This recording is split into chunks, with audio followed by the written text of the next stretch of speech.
Grabe yung dalawa dito, relationship goals. Tingnan na naman. Ito, baka natin. Ayan, relationship goals. Grabe naman yan. Pati natatawag ng video call. Ang galing. Lakas talaga Jemay and Kirsty.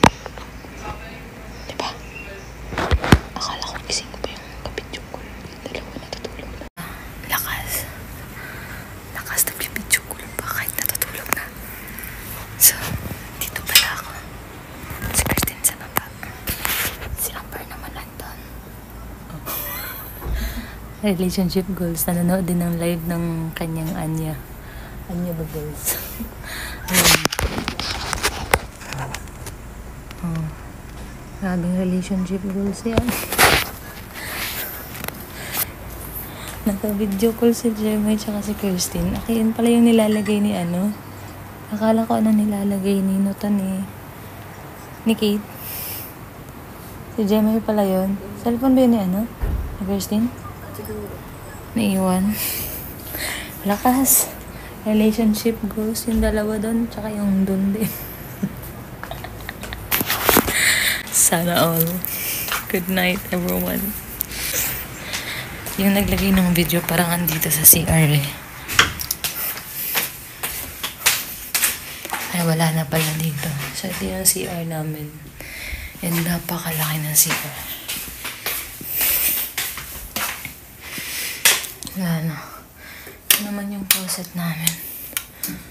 Ayan. Ito yung closet namin. Ito pala yung naglagay.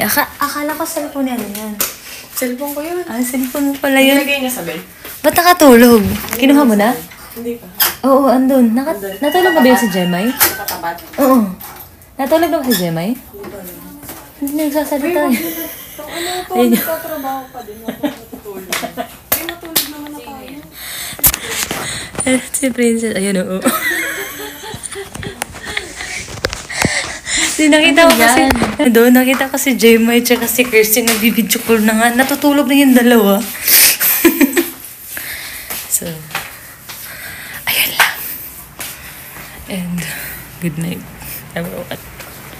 Ba't nakabukas pa yung door? Yun lang, good night, everyone. Ito yung room namin. Good night.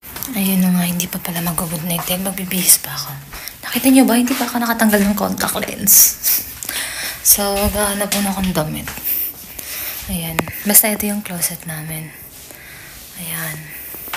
And may CCTV din dyan. Tapos ito yung CR namin. Makalat. Ito, dito yung damitan ko. Dalawang sa baba. Kanino ba to? Urong ko na lang yung upuan. Ayan, napakakalat. Basta. And dito kami naliligo. Ano siya, may glass siya. So ngayon, naghahanap akong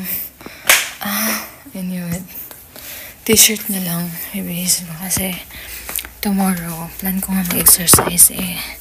Suot ko na yung parang underwear ko. So maghahanap na ako ng pambaba. Nagsisita na lang yung pambaba ko. For tomorrow na lang din. So, I think hanggang dito na lang. Kasi magbibihis na ako. And maghihilamos and magre-remove ng ating contact lens. Yan na pulang-pula na yung mata ko. Nagpas 8 hours na yung suot kong contact lens. So, ayan, once again, nakikita niyo yung mga hindi dapat nakikita. Yung mga kabog. Ayan, so good night guys and good night.